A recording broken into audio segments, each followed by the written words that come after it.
What's going on, guys? Welcome back to Menace Talks, episode 3. A little bit of a delay this week, but we'll explain that in a bit.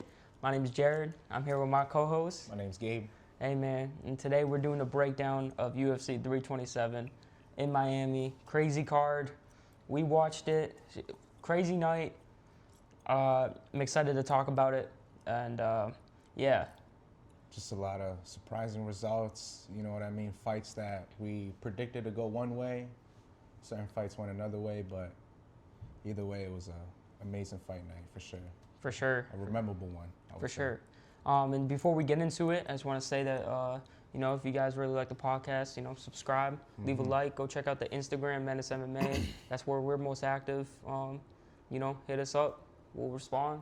Yeah, man, even comment like video suggestions For sure. or just ideas that maybe you guys want to see. For sure. We could work on whatever you guys want. And the first fight, we got the boy, Charles Radke, Chuck Buffalo. Chuck Buffalo, man. I mean, it looked like he was just better everywhere in this fight, whether it was standing, grappling, Definitely. yeah, 121 total strikes landed. Went to decision. I think he had, doesn't say it here, but I'm pretty sure he had about 8 minutes of Control time? Control time. Yeah, wow. Which is like, a lot, and it's like 2 rounds almost. Right? Yeah, and it's not like he was just you can tell he was going for the he was advancing his position, going for the finish. It's not like he was just holding down and praying. He was definitely he was doing his thing on the ground, and I think definitely, if anything, what this really proved to me is that he had some impressive performances, and I think it's getting to a time where he gets like a ranked fight. Maybe not ranked just yet. Maybe one more before ranked. But maybe I think give it's him Randy Brown. That is a good matchup. But I think he needs one more fight before that. Okay. In my opinion. But I think down the line, we are going to talk about Randy Brown and Kevin Holland. But I think down the line, either one of them would be a good opponent for Chris Radke. Yeah. So I think that is what's next for Charles Radke, for Chuck Buffalo. And I think for our Argentinian guy over here, he might get cut. I ain't gonna yeah, because I think he lost his last a couple. last 4 fights. Yeah, this might be his 4th fight. Kind of tough to bounce back from that. So I think it's right for that. So the fight, I think it was a great fight to start off the card. Set the pace, to set the tone. Set the pace, set the tone, exactly. Even for the decision fight, still, that's how you know a fight's good. When it goes to decision, it's still a banger. Yeah. Any fight that I'm still like, man, what a great fight. Like, you just watched 3 rounds. Oh, for sure, sure. So, or women, shout out to them. Yep, I do. But going to our next fight, this fight did not need to go the full 3 rounds. Matter of fact, it didn't even need to get out the first. Right, we got Kevin Gastelum versus Vicente Luque. Vicente Luque, Kevin Gastelum, man. I thought, judging from the weigh-ins, I felt like Vicente Luque, I didn't know how he was carrying that 185 weight well, but he made it look easy against somebody like Kevin. I feel like has obviously a good middleweight, he's used to that weight. He just didn't really impose. That's what it seemed, yeah. And when it was standing, I think Vicente was finding the shots more. He was being more accurate. He was landing more. Gastelum, he was throwing, but it's at the end of the day, it's only so much you can do. Where when you get to the point where you got, and I'm pretty sure if I remember right, he got not. I don't think it was a knockdown, but he did get hit. Who, Luque or Gastelum? Gastelum got hit, and that's how he ended up on the ground. Okay, because it looks that Gastelum at least landed a takedown. Yeah. So I'm trying to think. Yeah, it was a knockdown. Okay. Get that knockdown too. You're right. So it's kind of the thing of like he got caught. It happens. And you got to the ground and Vicente he went in there and he got the finish, and I thought it was a strong fight and strong finish by Vicente. Yeah, impressive. And it kind of answers the question like he's up there in age, I believe. I don't know. He's like 30. I think he might be a little older. Let's give it a. Did you see him standing next to RoboCop? No. Man, he looks 34. Oh, he's 34. All right, I thought he was a little bit older, but all right. he could still make a solid run at middleweight. See what For sure. I just think those guys are just way too. He's gonna maybe lean win aspect. Looks because I mean he has some impressive. I don't know, man. I don't think like even because he was a fighter who used to like really love striking on the feet, stand and bang with a lot of welterweight. Got to. For sure. I just can't see him making a solid run at middleweight. Harder than, but maybe I'm wrong. Training with a lot of middleweight, light heavyweight guys. I mean, yeah. I mean, I think it's kind of interesting if you look at the middleweight division as a whole. They definitely do got some dudes out there that can make a run at any time. But what do you think? What do you think's next for Gastelum, and what do you think's next? I think for Gastelum, maybe just like a young prospect at middleweight right now. Maybe Tiba. Tiba? Okay. Yeah, maybe give him a Tiba. Give Gastelum and a Tiba. And then for Luque, just really don't know who can match up with Luque. Do you think it's someone ranked? Maybe give him Marvin Vettori. Marvin Vettori? I mean, it'll be definitely a fun fight. Yeah. Vettori, he got that chin of steel. Right. Yeah. He definitely still. In the grappling department, it's I mean, he's definitely a good wrestler. Yeah. But is he better than Luque? Yeah, I mean that is true. It looks like Luque's leaning solid. For sure. We gotta see how Luque approaches the fighters because for sure they're a lot bigger than him. Oh, definitely. Yeah, I mean, excited to see what's next for them. Yeah. But I'd say you move on to the last fight of the early prelims. Now this fight definitely had a weird ending. Mm-hmm. You got Chris Padilla versus Markel Medeiros. This one is weird because I mean, did you see this fight? This honestly, one miss, right? Yeah, I really started watching heavily like Aaron Pico. Okay. Aaron Pico and then Patricio, and then I caught the Vicente Luque Gastelum. Yeah, so I'll say this with this fight. I had it as Padilla winning. Yeah. Basically, what happened was in the third, I believe there was an eye poke in the second that got that Chris Padilla. He was like, nah, I'm ready. Like I'll still fight. Like he didn't even take time.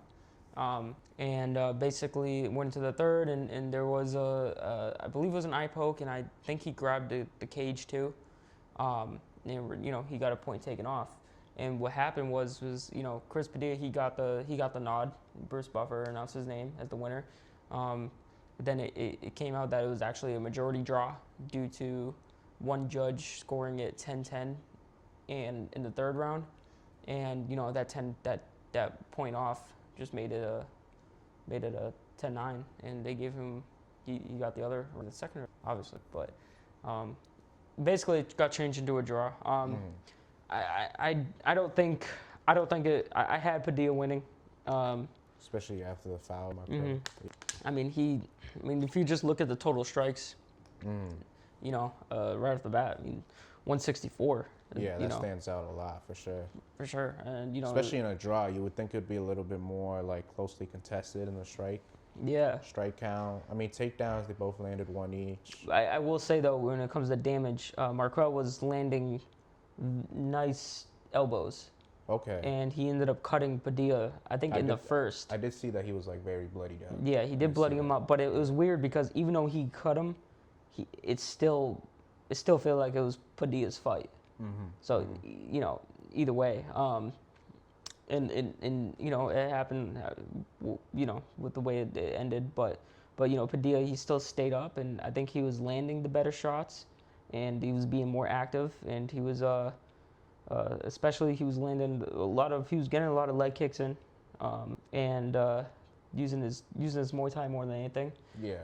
Marquel, he was throwing. He was kind of, I'm gonna say spamming elbows, but he was throwing these elbows, and I mean, once he landed them, you felt like just looking for that. Yeah, for sure. I mean, it was open, so it was like, why not keep throwing it? And it was tomahawk elbows, so it was okay. Very end. That's actually what cut him. Yeah, it cut him right above the eye, and that's crazy. So he just went straight up and down. Yeah. What, it was in the clinch situation? It wasn't even in a clinch. It was just on the striking, and it was like every Padilla was kind of doing good of keeping that distance, but when you're trying to keep that distance and stay out of the grapple, you're gonna get caught up. And when you get caught up like that, it's just something gets opened up. And in this case, it was it was his face. Yeah, for sure. It was his face getting opened up. And so that was really the shots that were landing. And but I had Chris Padilla winning. I was impressed by his performance. I think if that cut didn't happen, I think it would have been for sure a win on Padilla. But Yeah. I mean, obviously, it was good. But other than that, it was a good fight, fun fight, active, throwing. What more can you ask for from the last early prelim fight? Yeah, I mean, up to this point, for sure, like, these fights have been setting the tone. It's like, you can't really say they were boring decisions. It's saying as a fan, even as, like, a casual or a longtime fan, you're like, wow, pretty. For sure. So, yeah, it was a fun fight. You know what? It's kind of hard to say what's next for these guys just because of, it's like when it ends in a draw, what can come out of that, A lot of times fighters look for maybe rematches. Rematches. I mean, Yeah. it's definitely possible. I can see that happening, and I wouldn't mind it either. It'd be fun to watch them throw it down again, and rather than later on in the career of both of them. They're both young guys. Yeah, I mean, they might as well just say, hey, you want to run it back? Like, both got paid. Do they get paid their win money? So I don't know how it works, but I do know that one video of Dana White when Demetrius Johnson, I forgot the dude he fought, but DJ Low-key lost that fight, but the judges added the score wrong, and it was actually it was a draw. They made it a draw, and Dana, when he told, do you see the video? He ended up telling DJ backstage, and he said, you still get the win money. But it was also a banger fight, so it's like, I don't know if it's because of that, of Dana being like, yo, like... What was it, against John Dodson? No, it wasn't Dodson. Dude, I forgot his name. It was the, Benavidez? No.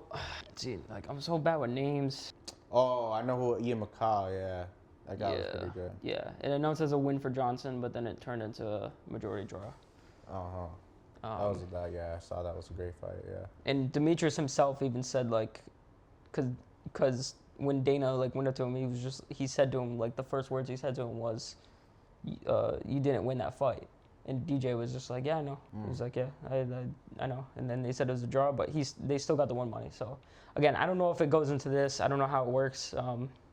Obviously, that fight was a title contender fight, so it was just, like, kind of different. But I'm sure they get. I'm sure they get. Yeah. For sure. So I mean, you go to a draw, you put on a fight like that for the early prelims, but hope, man. For sure. But then we move on to the prelims, and we got the first fight of the prelims. It was a women's fight. We got Tatiana Suarez, Patchy Mix's girl. I keep saying that in the other podcasts. I keep getting them confused about who's there. This is actually Patchy Mix's girl. He's actually Patchy Mix's girl. I do want to say something funny. I watched MMA Guru's video before that, or his prediction video, and he said he actually had Lupi Gooden is winning because he said there's no way Patchy Mix doesn't give off negative energy towards her. Nah. Or losing energy towards her. Nah. This guy, MMA Guru, is crazy for that. He's so funny. He's crazy for It's that. so funny. That's wild. Shout out to MMA Guru, man. Yeah, man. Hey, man. I mean, like, I personally, I think sometimes he's a little too negative with things, but I mean, is what it is. Sometimes he's funny, and he has a good MMA mind. He's also huge. Yeah, he's a big dude. Yeah, I mean, but it doesn't matter because I guess Patchy Mix didn't rub off. No bad energy. No bad energy over here. No chama. Getting the submission in the second, and I believe she's either top 5 or top 3 for most finishes for a woman. Wow. Yeah. That's actually pretty impressive. That is impressive, and especially in the women's MMA kind of culture. It's like some of the fights are kind of they go to a decision a lot, and it's the reason is because they naturally they're not going to have that same power, Yeah, but I mean they're still pretty technical and. For sure, and I think that's what it is. I think with the women's fighters, they have to be technical. It's the same way with flyweights. Like that's why when you see a flyweight knockout, it's a like look at Steve Yursek. He had that crazy knockout. It got him a title shot. Yeah. So when you have a division where it's like knockouts are, I'm not gonna say hard to come by, but it's like when you see a knockout in a division like that, or a finish, I should say, it is impressive because, you know, if you're fighting at flyweight, you have to be balanced from everything. You know, you can't be just striking. Because, I mean, look at Kai Kara France. Yeah. You know, it's like he has good power for flyweight, but what happens when he goes up against someone like Pantoja and gets taken down? He just got little brothered. That's what it is. So yeah, man, Pantoja's a fighter. For sure. So I mean, this was definitely an impressive performance on the ground. Kind of, you know, Lupi, Mexican fighter, I believe. Is she fight? Shout out to the Mexicanos. Shout out to Mexicanos. I was gonna say it says Argentina. So if you that's all. But yeah, I think this was those were Mexican fighters. But hey man, I'll take the L. Happens. But I will say, you know, it was a very good finish and very impressive on Tatiana, and another nice finish to be on her resume. No losing energy in that household. Ah man, hopefully she brings some winning energy to Patchy Mix and he's able to bounce back, man. Cause it seemed like a couple years. Now he's getting knocked out and risen. Yeah. Hey, shout out Patchy Mix. Shout out Patchy Mix, man. Hopefully you bounce back, dude. Oh, for real. But now we move on. We got Mataraz Gamrot versus Esteban. See, I'm so bad with names. Ribovic. First of all, very impressive. Gamrot really showed like There's development. There's levels to this, and he showed really good development in his own right. You know, I think one thing that Gamrot was always missing was a highlight finish. You know, for sure, getting a finish. He did. He's also coming off getting, so that's pretty impressive. Yeah, for sure. That statement, him coming in there, going up against someone who had that crazy knockout against McKinney. Yeah. You know, so it's like Gamrot taking this fight in the first place is already you know, showing a badass fight. But you know, I think he really proved himself, and I think Gamrot. I think it's about to be a time where he's about to fight for you know, a higher ranked fighter. And, yeah. I mean, depending on how the Michael G fights, how the rankings go. I mean, I think Chandler's retiring. Oh, well. On White House. I mean, that would kind of make sense. I mean, if Chandler gets the win, bro, I feel like if he wins, he's gonna see us at the top, bro. He'd be he'd be stupid not to. To retire if he wins at the White House. Yeah. Like, dog, if you're winning at the White House, $1 million, just $1 million, bro, go home, dude. Go home. Go home to your kids, his kids, and yeah. Shout out to Michael Chandler, man. One of the most exciting. If he does retire at the White House, he goes down as, at least for me, I speak. For sure. All right, now speaking of Michael Chandler's kids, Randy Brown versus Kevin Holland, kidding. So yeah, Gamrot. So Gamrot. Impressive win by Gamrot. I mean, that's at the end of the day, that's what it is, and you know, getting that submission, and but also I think it's also a fight where, you know, I don't think this is the end of the road for Esteban. Obviously, I think he has a lot to develop, and yeah, for sure. I mean, there's still definitely plenty of for sure, and you know, he went up against a hungry Gamrot at the end of the day. Man, this was not an easy. Hey, you want to make your introduction to the lightweight rankings? Now you got to fight. But sure, like that's a hard, you know what I'm saying, like that's, but you know, he definitely could bounce back from this, and sure. Hey man, help for. I think, you know what I was thinking they should do, because I think this is either third or second Argentinian fighter. They should do a fight night in Argentina. That would be cool. They got some fighters. They got that one girl. She be twerking all the time. You know what I'm talking about? She Argentinian fighter. No, it's not even like Alina Perez. Yeah, Alina Perez. How did I know that? No, I'm just kidding. I think you know, she has some power where she can, you know, maybe be the co-main of a fight night there. Okay, I can see that. Yeah, she's kind of. Yeah, there's other Argentinian fighters, I believe, like that's ranked. I'm missing. There's one that I'm missing that's highly ranked. Who is that? Argentinian fighter? There's Santiago Ponzinibbio fighting. No, I'm saying. Actually, I don't know. He might have retired. Yeah, bro. I'm saying highly ranked, like right now. I know. That's how you know I'm not gonna guess that fighter, man. Oh, there's no way. I mean, he's still fighting. Hey, man. Shout out to. Someone. Vallejos. Oh, Vallejos. Vallejos. Let me try to say it right. Yeah. Kevin Oh, yeah. This dude, that'll be a, Vallejos. yeah, that'll be a good main event for him getting a Yeah, he just higher knocked rank out Josh Emmett. in a very impressive manner too. So I think that's something in the books, and I think Esteban, he got that card, and I think I hope they make that fight. But shout out Poland, my boy Gamrot. He Polish went in power. there, trains with Dustin Poirier. Oh yeah, an American top team. Yeah. So it's like, he's got a good team around him, and I think especially in the lightweight division, it's always going to be hard to rank up in that division because you got killers from the champ all the way to rank 15. So I'm excited for the future of Gamrot, but I think given Gamrot, I mean I know this won't happen, but I would love to see Gamrot versus Paddy Pimblett. Gamrot versus Paddy Pimblett.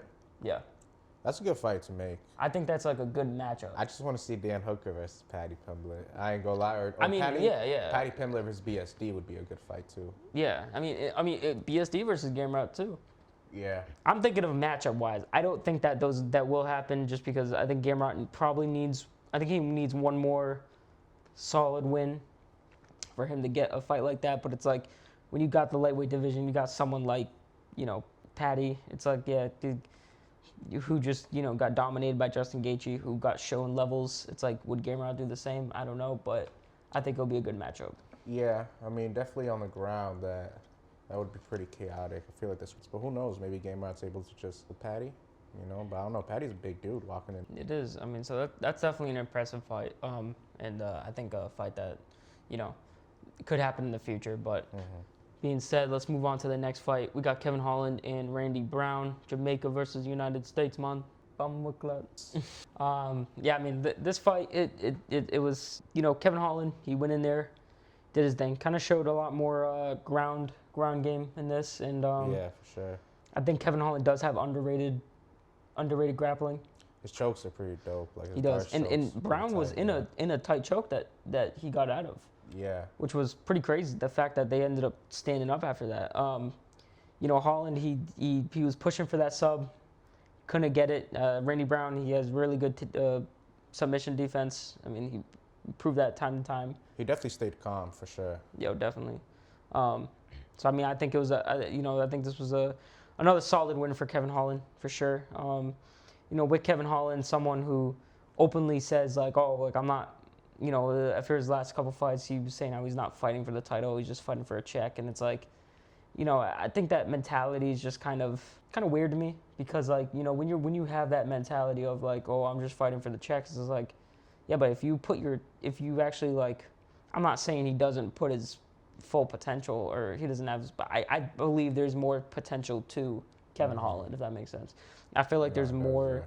I feel like there's more to him that he's not really showing us as fans, and especially what he once was, where he was going in there and just getting these wins.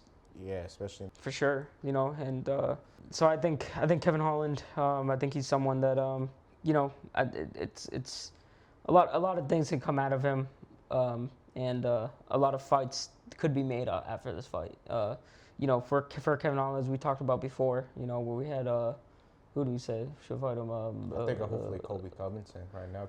That'd be a fun fight just for the press conference alone. Yeah, that's what I'm saying. Colby and Kevin, that would sell on a pay. For sure. I mean, they'll put it that'd be like maybe like the opening of a main card. The main event, yeah. So I think that's definitely a good fight to make. Kevin Holland versus him. But he also wants that that D-Rod. Oh yeah, that matchup D-Rod again. rematch. That rematch. And it's like I get it, but also I think it's something that maybe Joaquin Buckley he wants that Kevin Holland rematch. Yeah, Joaquin Buckley versus Kevin Holland would be tough too. I think Joaquin, I think he does beat him, but if we're talking about matches that for rematches, but I feel like the D-Rod fight is probably the fight that's gonna happen. Especially the fact it's kind of crazy to think that this dude D-Rod was in jail in Tijuana, and he never got cut from the UFC. And I say that, but like I know, but it's just like you see some fighters that get cut by the UFC where you're like, maybe they shouldn't have got cut.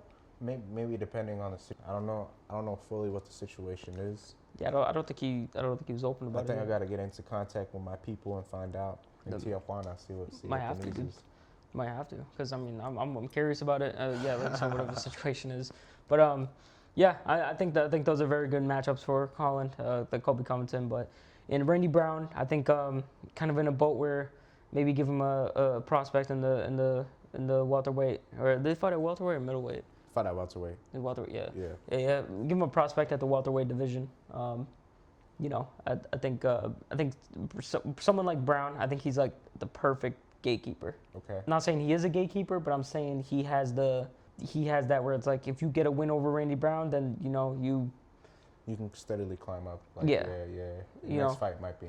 I'm not trying to discredit Randy Brown. I think he is a good fighter. Been in the UFC for a while. I saw him get a win at 301 or 302. Mm-hmm. But I think maybe he seems like he's on that path. But again, you know, he could always bounce back. We've seen it before of fighters, you know, bouncing back fully. So I think this is a bounce backable fight. And yeah, I mean he didn't lose either. No, Kevin Holland is someone that, yeah, I think maybe Kevin Holland did. I think he might have taken this camp a little bit more serious, which is, again, I wish he did that for all of his fights. You know, that's what it is. But move on to the next fight. We got the last fight of the prelims. We got Patricio Pitbull versus Aaron Pico. The Bellator main event, bro. This was for the U.S. title today. I mean, I should say yesterday. We recorded a breakdown video or a prediction video before that didn't work out. Yeah. We recorded it way too late, and it was 2 a.m. Yeah, it was just vibes. Nonsense rambling. But you know, one thing we did say in that video was how we were talking about how Pico, he got caught by Leron Murphy. Yeah. So it was like, you know, what's good? Does he still have it? Whatever, you know. And I mean, especially plays with your mind, getting knocked out like that in a vicious fashion, for sure. And then going up against someone that you have, I'm not gonna say history, but you have, you have someone that was on the radar at a time. Yeah, he's definitely been studying Pitbull for a while. In Bellator, you know, Pitbull was the champ for a while in Bellator, the lightweight and featherweight. For sure. So I mean, I was very impressed by the performance of Pico. Yeah.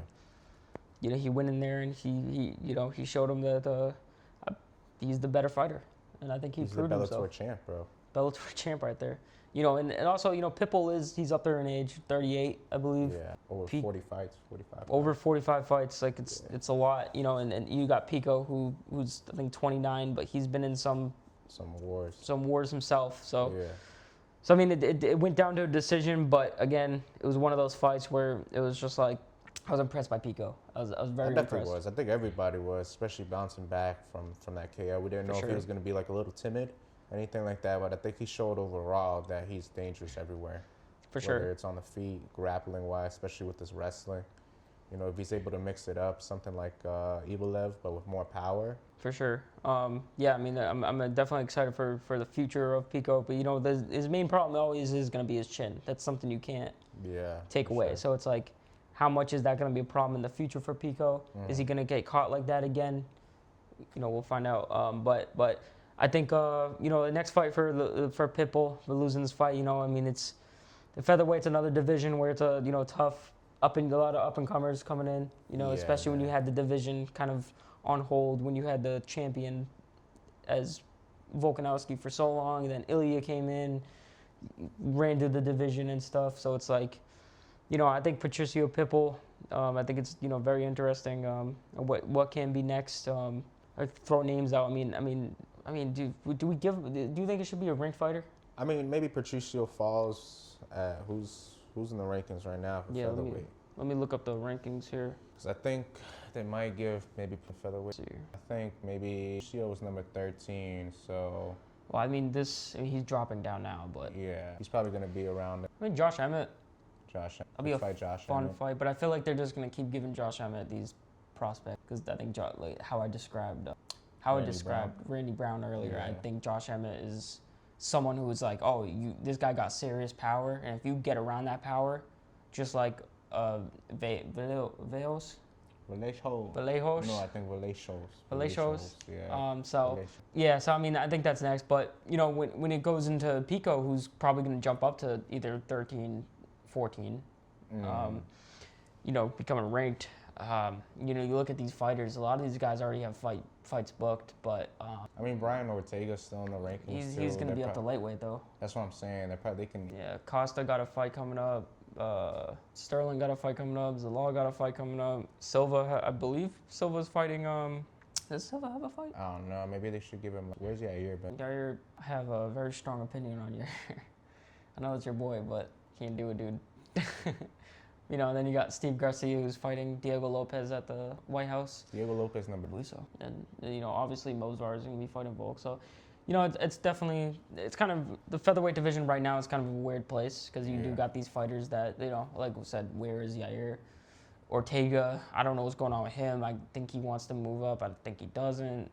I think he should. I just don't think 5 anymore. I don't think he can at lightweight. Lightweight. I mean, yeah, but Respectfully, all respect. Have just at lightweight. You know, the weight cut. For sure. So I mean, I think the Yair fight. I think Yair does have a fight book, dude. I feel like he does. Or there was talks about him, a fight coming up. How was Yair ranked number 3? Lost to what? Yeah, I think it doesn't. But so I mean, that's definitely something that could happen. David Onama, does he have a fight coming up? I don't think I don't think that fight will make sense for Pico, but they do midnight. Yo. Crazy. Oh man, that was wild. So I mean, maybe that fight they make. I don't know. It's in a weird place. So all these guys got fights lined up. So definitely interesting. But you know, enough of this Bellator talk. Yeah, facts. Let's go on to the main card. Great main card, and we started out with the retirement of a UFC legend, Cub Swanson. Shout out to Cub, man. I think the last WEC fighter, right? Yeah, he was the last active WC fighter. Now we've got none left, which is crazy to think. But Cub Swanson, man, he went in there, did his thing against Nate the Train. You know, you can tell he wanted it at the end of the day. He was hungry for that win, to get that win, his last fight. Going up against, and it's not like, you know, it's not like Nate's someone, but it's someone that was gonna bring a dogfight. Yeah, the dogfight was brought, and I believe that you know, Swanson, he did his thing, was landing these strikes, very accurate, and there's not much more to say as this is his last fight, you know. I think that's the way to go out. For sure. When Robbie went out, for sure, dude. It was good to see, for sure, getting Cub, getting his flowers, promo, hell of a legend, and hopefully maybe, I mean, he is a Hall of Famer because of his fight with Dubois. Yeah, he already is because of the fight wing. And you know, I mean, when it talks about the UFC Hall of Fame, it's like I don't see why he wouldn't be a fighter. Yeah, man. I mean, he's had some impressive wins on his resume.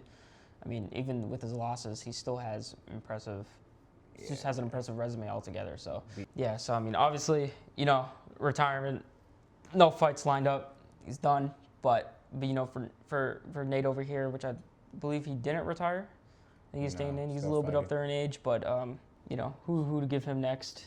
Nah, man, he's still an exciting fighter. Give a shout out to Nate Langway. For sure, man, for sure. And I'm excited to see, you know, what's next for Cub Swanson, moving on into his next chapter of his life.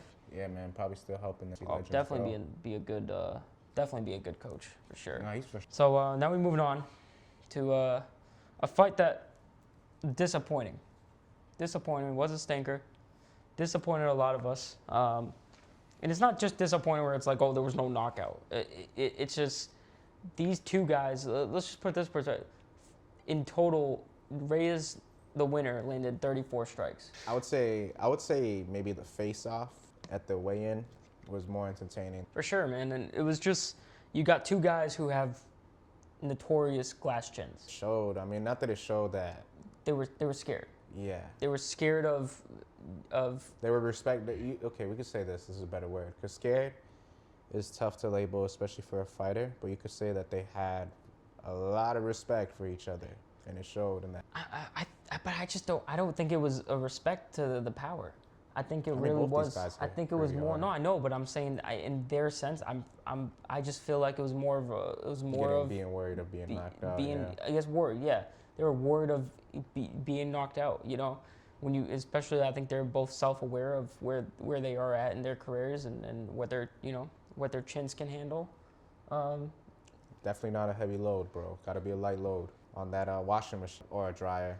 I think it's a dryer. I mean, I guess you could put both heavy loads. I don't know. You can clearly tell I don't wash clothes, but I will fold them. You will fold them. I will fold them. Yeah, I mean, how you want to look at it, man? It was a fight that we were expecting a lot more out of it, and instead we kind of got we got a lot of feints, and a lot of yeah, it's basically what it was. So, Reyes got the win. It's like I feel like and I'm pretty sure Dominic felt the same way, where I think they both felt like they lost. Yeah, I mean, they definitely didn't gain any more fans by this. No. And, obviously if we look at the light heavyweight rankings here, They should each go down the rank. And maybe Jamal Hill versus Dominic Reyes. Oh, man. I'm sorry. That would be a layup. It might have to happen. If you see the same Dominic Reyes, that might be a layup, bro. But I still feel like Jamal Hill, he's still be impressive against the top of the fighters. But For sure. Hey, Leo. This is dead asses. Shout out to Leo, man. Shout out to Leo. New Menace MMA. New guest. New Menace MMA. Yeah, her first guest. Yeah, man. So we definitely got these. I think Dominic Reyes. You think it's a layup for Jamal Hill though? Fights tonight, yeah, for sure. Because Jamal, even though Jamal's been dropped, he's shown that he's not scared to throw down. Yeah, for sure. Yeah. Yeah. Sorry. Yeah. So I mean, I guess that's another matchup. Johnny Walker, where can he go from this? It's like he's got to go to the warm room, bro. I think they're in this. From Johnny Walker. They're in the same boat as before. Where it was like this fight was supposed to be like these two guys going in. If they got an impressive highlight, then it's like maybe that next step up for the light heavyweight division, especially now that you got Olberg as the champ. Yeah. But which we'll talk about, which he is injured. But there's a lot to that, which we will get into. So the light heavyweights are at a weird position right now, especially, and I don't think this fight helped it at all. For sure, nah. You could definitely. That was just stinker, man. Stinker of the night for sure. But hey, listen. Hey, when you go from a stinker, right? Yeah. Now, like we're sitting here and we're just like, damn, that fight, man. Like, what was that? Fight stank. Then we get this fight. Now, when you think of heavyweight fighters, you think of like just straight, you want that knockout. You think of this Derek Lewis, like boom, boom, boom. You think of the Tom Aspinall, boom, boom, boom. How about a 300 plus total strikes thrown by the two fighters? A heavyweight fight. In a heavyweight fight. Now, I'm someone who, first of all, shout out Curtis Blades. Yeah, shout out Curtis Blades, man. So yeah, he was still a dog in that fight, man. And this is what I'm about to say. Obviously, Josh Hockey got the win, but to me, it felt like both fighters won that night. I think you can't look away and say, yo, Curtis, like you lost to an underranked fighter, or like look at this guy, like his stick that he's doing, like how could you lose to a guy like that? Like, nah, I mean, I think if anything, it showed that Josh Hogan for sure is top 10, top 5 heavyweights right now. And I mean, Curtis definitely shouldn't hold his head down by that performance. No. He almost had him out of there. If anything, I mean, Blades, the thing with Blades is the medical report of him, he has a fractured orbital bone. Yeah. And his nose got really messed up. That being, so that fight's gonna be there. But I was gonna say, I wish he was able to make a quick turnaround and fight Gable Stevenson at International Fight Week. Yeah. Which was announced. Gonna fight Gable Stevenson? Someone said, what's his name? It starts with a T. Tib. That's a layup. They were gonna give him someone like that. Well, because they're gonna, no matter what. Yeah, Spivak. Listen, at the end of the day, the heavyweight division is at an all-time low. Yeah. It really is. And no matter how you want to see it. So it's like Josh Hockett doing that to Curtis Blades, it brought some life to the. And Blades been top 5 for damn near how long? Yeah, he's been in the top 5 for a while. And then again, full on respect to Blades, man. Yeah, shout out to Blades, man. Such a fun fight. It's like that fight wouldn't have happened without Blades going in like that, He had nothing to win from this fight. Nothing to win from this fight. If anything, this was a lose-lose because it's like you're going up against a unranked fighter. Yeah. Dude only has 9 fights. It's like what's gonna happen? But but he went in there. He brought the dog fight, and it was just a crazy fight. And Josh Hockett, I still think it's very corny, and I think a lot of his behavior is weird, especially like flipping him off like a bunch of times. It's just like, it, He was just emoting, bro. At that point, bro, like do it once. Spamming the D-pad. Yeah, and I didn't even see them like give respect to each other. After? I didn't even see that. I mean, I'm sure they literally just. Oh, the crazy war. No, for sure. But I mean, you've seen fighters even after, yeah. I mean, who knows? Maybe maybe they did. Yeah. I just didn't see it. So I mean, but either way, I mean, you don't need respect. You just had a crazy ass fight. That's like what was needed, and it was the crazy part was it's not like it's also not like Blades got dominated. Right, it was 1-1 going into the third. Yeah.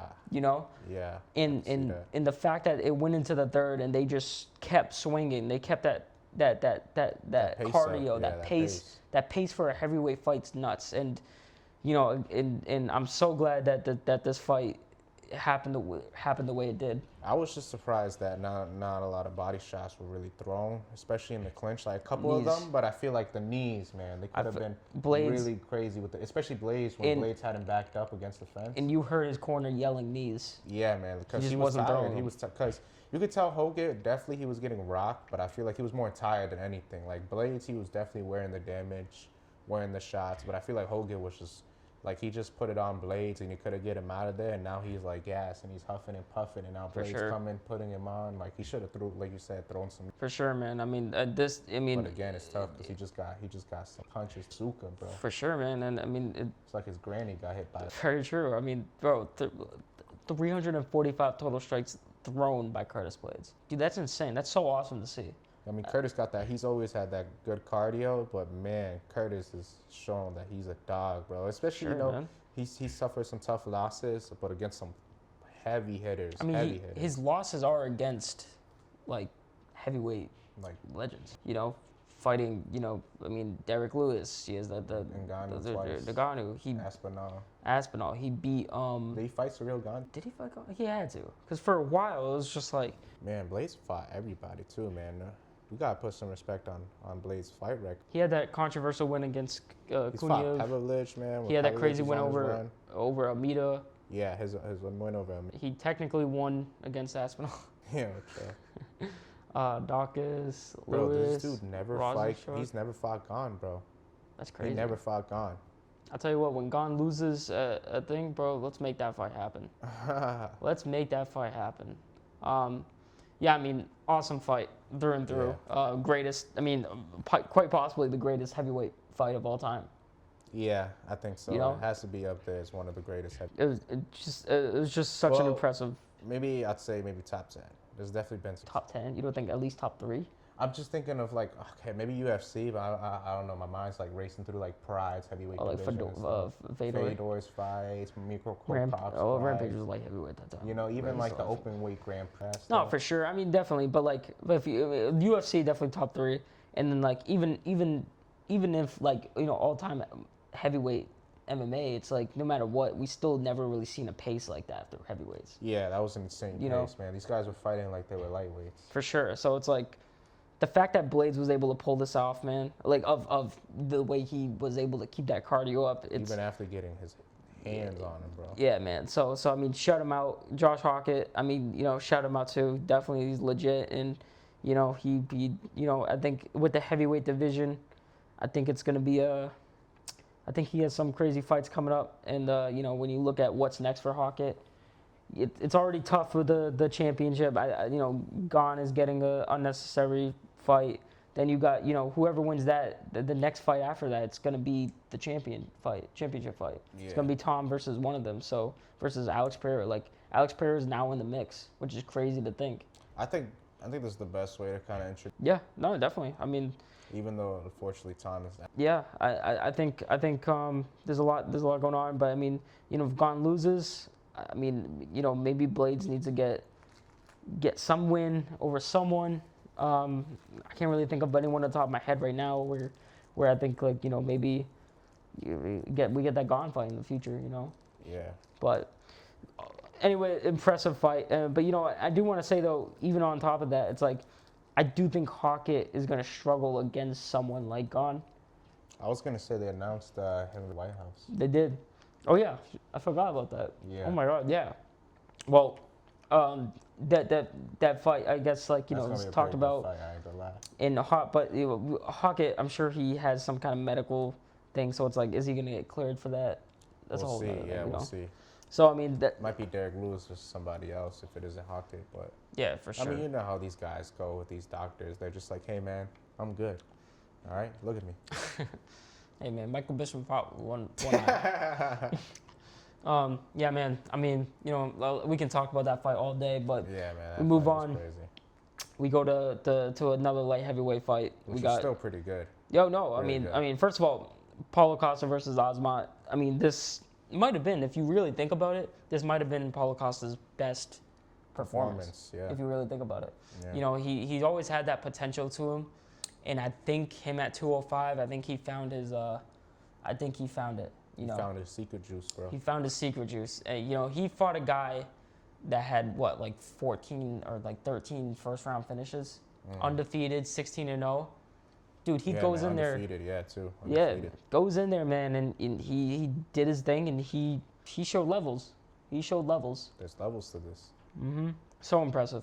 Yeah, the striking. Even Ozma had some boxing. Costa just, you know what, bro? It's not gonna happen. It's not gonna happen. And bro. he did his thing, and very exciting fight through and through. Paulo Costa getting the finish in the third too.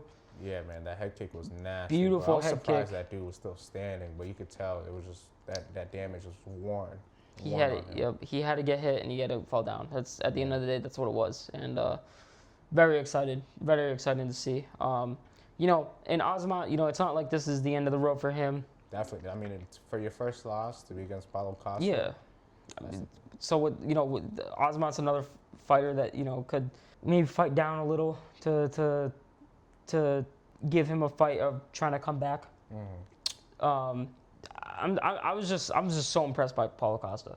Especially seeing how his last fight's been when he went against Kopylov, Strickland. It's just like he never had the right direction from coaches. That's what it seemed like. But he's going in there, man. He give him the finish like that. If he keeps doing this, man, he's gonna be at the top of that division. Yeah, man. It would be kind of crazy to see Costa light heavyweight, but we got to see how he does in his next fight for sure. And it's definitely possible in this division, because you got Robert Whittaker coming up. Fighting Big Unk. Well, I don't know if that fight. He might be fighting. Yeah, Big yeah. Unk. I don't know if that fight is confirmed, but I know that was the talks of it, and which I would love to see, I guess. But yeah, we can register for early access tickets for UFC Freedom too. Wait, to go there? You can try to convince me to go there, huh? Instead of New Jersey, you want to go there? Yeah. I mean, insane fight. Yeah. Insane fight through and through. And Paulo Costa got the win, got the finish. Excited fight. But speaking of excited. Yeah, man. We got the main event. You guys weren't tuned in. Man, was it craziness from just the start to the beginning. Insane, man. Yeah. It was kind of a fight of, in the moment, I don't think we noticed it. But, people are saying that Yuri showed mercy to Oberg. I'm going to be honest. I don't think that's true, personally. I think that was a very low IQ moment on his end. I don't think it was a mercy thing. Yeah. I think he noticed, obviously, something was up with his ACL. Yeah, something was wrong with his leg. Yeah, something. So it's just crazy to me the way this fight. I mean, first of all, the power in Oberg for him to knock him out off of one leg. Yeah, right. Nuts. I think honestly, I feel like it was his precision because it was just Accuracy. right on the button. Yeah, For right sure. on the button. He landed exactly where it needed to be, and this win. It's I see people being like it's a fluke win, saying stuff like that. It's like, dude, I get it. Yuri's a fan favorite, but this isn't something that we didn't know before. I think it just makes it more impressive, man. You're injured, bro. Like you just blew get the out your win, knee yeah. and you just knocked the dude out. How is that a fluke? I mean, haters are Because they're gonna saying talk, the mercy. man. Because they're saying the mercy. Haters are gonna talk, bro. Let's just say they're saying because Yuri said man, that. haters are always gonna talk, man. Even if Menace MMA gets some haters, man, they're just gonna make noise, bro. Just gotta tune it out. Let them hate, man. Let them hate. But at the end of the day, Yuri versus Oberg, it was a fight. It was exactly the kind of fight that we kind of thought that Oberg was gonna bring. Yeah. especially Oberg, like going in there and like being accurate, landing those shots. Yuri was, I mean, he was landing those leg kicks. He was doing his thing, but it's just like, it's like the MMA autism like kicked in really hard. You know what I'm saying though?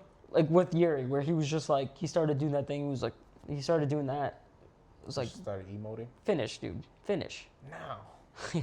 Like you got your dude hurt in round 1. If you were his coach, I'd be mad. Dude, you like smack him on the back of his head. You know, if you were a coach, wouldn't you be mad watching that? I'd be like, bro, we had it. Yeah, we had it, dude. That's literally it. Like he had it. There was no reason why he didn't. He should have went in on it. I don't think it was a mercy thing. I think it literally was.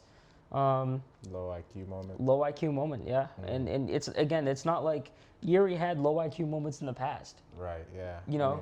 I mean, we just if we know, not that we know what to expect because clearly we didn't, but we can kind of assume that Yuri was gonna Carlos. That he did. He saw his opportunity for a clean left hook, or it was left hook, right? Yeah, it was. Clean left hook, right on the button.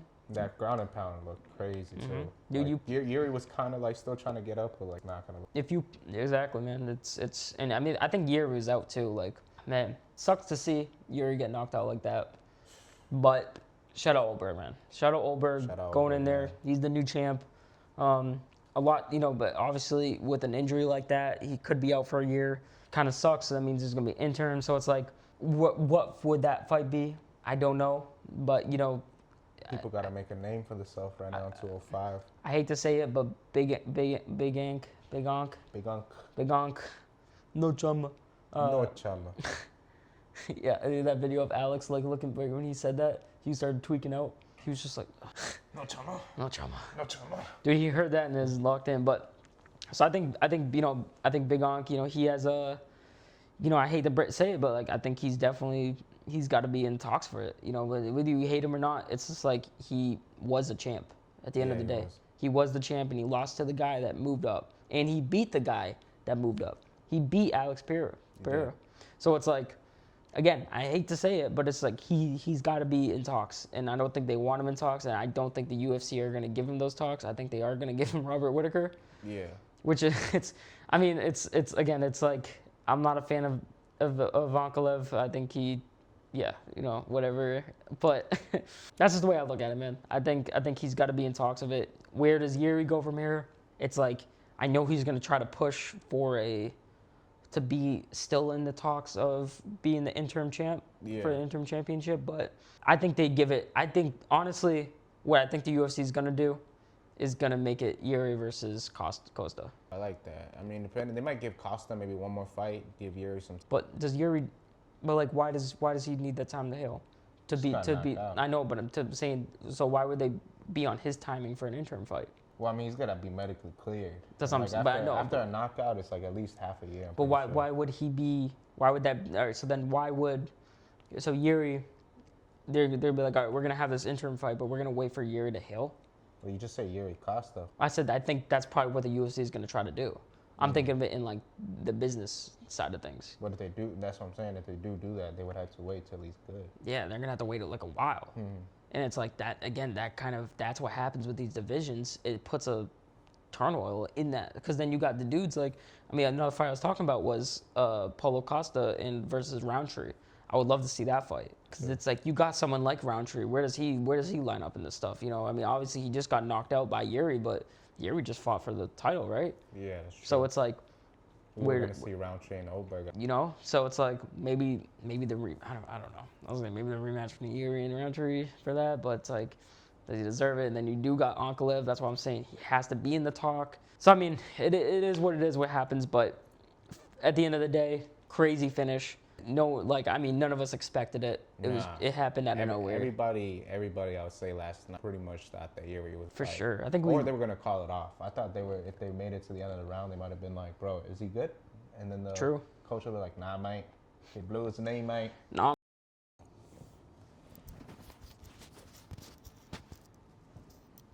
But yeah, guys, that's the breakdown of 327. Crazy card. Miami was a great venue, or great homestay for it. Yeah, Like, good crowd. I great think good crowd. I mean, they got spoiled. Amazing fights, but Yeah, but for man, sure. Great card. hey man, do you have anything to add before we end the episode? Yeah, I just want to say shout out to friends, family watching this. Just want to say shout out to you guys for making it possible. Always want to shout out Jared for the creativity, hard work, and consistency, making everything possible. Appreciate You it. know, without Jared, this wouldn't be possible. So shout out to Jared, man. Very true. Very true. I mean, thank you for that. First of all, I mean, bro, my boy Gabe over here, bro, he knows his MMA. I don't trust Appreciate it, anyone man. else in the MMA world other than you. Hey, man, likewise, dog. I'm glad to be Amen. your co-host. Yes, sir, bro. Hey. So, Lloyd, or Gabe, I said first. See, I can do that. Shout out to Lloyd. Shout out to Lloyd. But Gabe, do you want to lead us in a closing prayer? Yeah. We always talked about doing this, and for somehow we always forget. But I feel like, I mean, I feel like we shouldn't forget that. And yeah, I mean, if you guys are, if you guys don't choose to stay for this, that's fine. We We'll still we hope pray for you. we hope you find Jesus. Pray. Yeah. You want to lead a prayer? Yeah, I start off in the name of Father, Son, Holy Spirit.